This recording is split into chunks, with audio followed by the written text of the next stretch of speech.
Sa paglagay nito sa iyo pong pitaka or sa iyo pong working area, ito po ay mag-attract po ito ng swerte sa pananalapi, sa pera, at pwede mo rin itong gamitin pampaswerte po sa iyong negosyo kung mayroon po kayong business, at pampaswerte na rin ito guys sa mga mananaya. Okay? So, ayan. At importante dito guys, positive ka at naniniwala ka na kung ano po ang iyo pong mga pangarap, ibibigay po yan sa'yo at makamit mo po yan. Ibigay yan sa'yo ni Lord.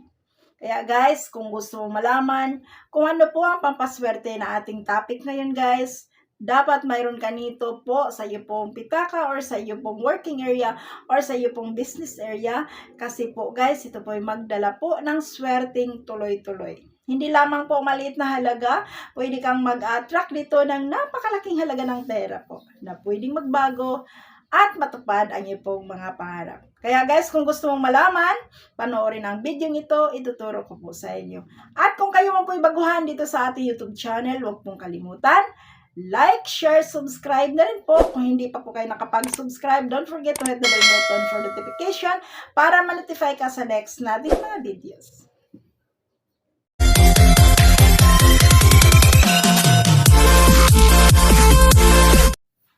Shoutout po sa lahat. Bago po tayo mag-umpisa guys, ayan, shoutout po sa ating mga bagong taga-subaybay, Luzon, Visayas at Mindanao at sa ibang bansa po. At ganun din po sa aking mga taga-subaybay dito po sa Butuan City. Shoutout po. And din shoutout na rin sa aking favorito po at mahal na mahal ko po na kapitan dito po sa barangay namin. No? Ang bait-bait na kapitan po. Babae guys, pero grabe. Para bang makita mo talaga kung gaano siya kapositibo po na makatulong sa tao. And then, shoutout na rin sa aking mga kaibigan po. Okay? Kaya guys, no? Ayan, dasal ko po sa lahat po na nandito po, nanonood sa ating videos ngayon. Ayan, dasal ko po guys kung ano po ang yung mga pangarap, kung ano po yung mga wini-wish ninyo po, ipagdasal po natin na ibigay na ito sa iyo ni Lord. Importante dito guys, positive lamang. And then, syempre po, pag may mga pangarap po tayo, work hard. Okay? Samahan talaga ng sipag at tiyaga ang ating mga pampaswerte. Maraming pampaswerte po guys. Ang pampaswerte, makakatulong po ito upang mabilis mong makuha ang iyong pong mga pangarap. So guys, gawin po ito paggising sa umaga. Sabayan po natin ang pagliwanag ng araw. The best ito guys, mag-umpisa kang gumawa nito sa mga oras ng alas 5 ng umaga hanggang alas 7 lamang po ng umaga. Okay? So ngayon, kailangan mo po ang isang pirasong dahon ng oregano. Ang oregano, ito po ay napakalakas mag-attract ng pera. Tested and proven ko na po ang dahon ng oregano. Okay? Sa hindi po nakakaalam, ang oregano po ay malakas mag-attract ng swerte. Lalo po pagdating sa pera. Kaya, pwede mo itong gamitin pampaswerte sa negosyo. Kung naghanap ka ng trabaho, ayan, pampaswerte din ito sa trabaho. At kung gusto mong ma-promote sa iyo pong position sa iyong trabaho at lumaki ang sahod mo, ayan, ilagay mo po ito sa iyo pong pitaka. At guys, kung kayo po ay mananaya, pampaswerte din ito sa mananaya.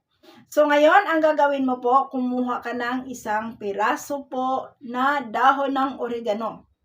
Pagkatapos, magsindi po kayo ng kandila.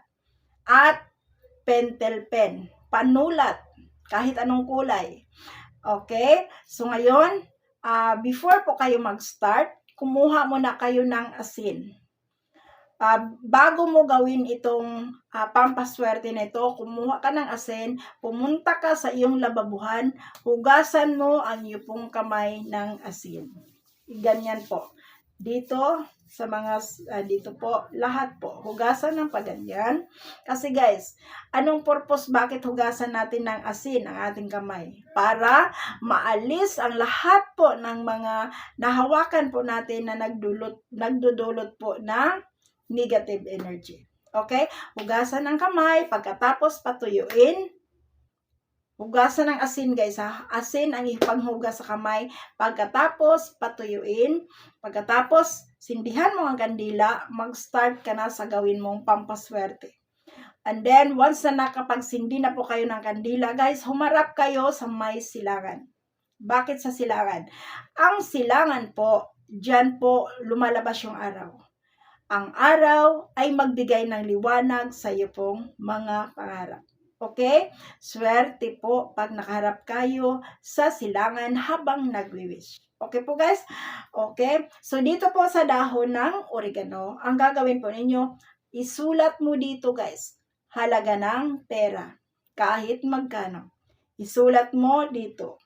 Pagkatapos, number 7. Sa baba, 777.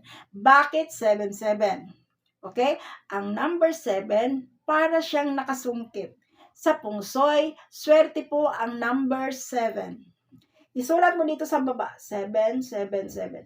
And then, halaga ng pera dito sa taas. Pagkatapos po, guys, ayan, pagkatapos po na nasulat mo na, painitan ng kandila. Ito pong oregano. Para bang sa Bisaya pa ihaw siya gamay.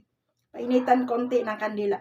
Pagkatapos mong napainitan ng kandila, guys, ayan, iganyan mo sa iyong kamay. Pagkatapos iganyan, then ipikit mo yung mata mo. Inhale, exhale po kayo, guys. Inhale, exhale, release. Inhale, exhale. Kasi po, sa pag-i-inhale, exhale, nare-release mo po yung halimbawa, may mga problema ka, nare-relax po kayo. Pagkatapos mong nakapag-inhale, exhale, ibulong niyo po dito ang iyong pong kahilingan. I believe the power of the universe to grant my wish. Magkakaroon ako sa ganitong halaga kung magkano ang iyong pong isinulat. Kung magkano na isulat mo, yun po ang banggitin mo. I believe the power of the universe. I am ready to receive. Tapos, pag sinabing I am ready to receive, yung halaga ng pera na isinulat mo dito. Pero nakapikit yung mata mo na ganyan. Guys, habang binabanggit po ninyo ang yung wishes or ang yung pong kahilingan, guys, isipin mo po, guys, parang natupad na, parang nakita mo na nangyayari na lahat. Pagkatapos, I claim it, I claim it, I claim it. And, ito po, ilagay mo po ito. Kung halimbawa may online business ka, ilagay mo siya sa ilalim ng iyong computer or sa iyong pong laptop. Guys, pwede mo rin itong ilagay sa iyong pong pitaka. Mag-attract po ito ng swerte sa pananalapi. At pwede mo po itong ilagay po sa iyong pong misa kung saan po kayo nagtatrabaho. Okay? Sa pamamagitan po nito, mag-attract ito ng tuloy-tuloy na swerte ang dalhin ito sa iyo. Importante dito, positive ka at naniniwala po kayo kung ano man ang iyong mga kahilingan, makamit niyo po yan. Simple na paraan kung paano natin mabilis matupad, makuha ang ating mga dream. Dream house, dream car, savings, lahat po. Guys, huwag kang mag-alala. Lahat ng bagay may tamang panahon. Importante guys, positive ka at para mabilis mo makuha ito, positive, prayer, and work hard. Okay? Thank you so much guys at sana po isa ka sa matulungan sa ating pinag-usapang topic ngayon. Again, hayaan mo lang ito doon kung saan mo ito ilagay. Hanggang matuyo po ito. Pag once na matuyo na po guys, sunugin siya. Pagkatapos ang abo, lumabas ka sa pintuan, ibuhos mo sa may bandang silangan. Buhos mo lang. Ayan. And then gumawa ka ulit. So, okay? So, guys, the best na araw po sa paggawa nito, Martes at saka Biyernes. Okay? Martes at Biyernes. At pwede mo rin itong gawin po kung talagang need mo na talaga. Pwede mo po itong gawin kahit anong araw. Importante dito guys, yung focus mo. Kaya kailangan tahimik po sa paggawa nito. Ayan, thank you so much po sa inyong lahat. Huwag po niyong kalimutan, i-like, i-share, subscribe na rin po kung hindi pa po kayo nakapag-subscribe. Don't forget to hit the bell button for notification para ma-notify ka sa next nating mga videos. Thank you so much. I love you all. Bye!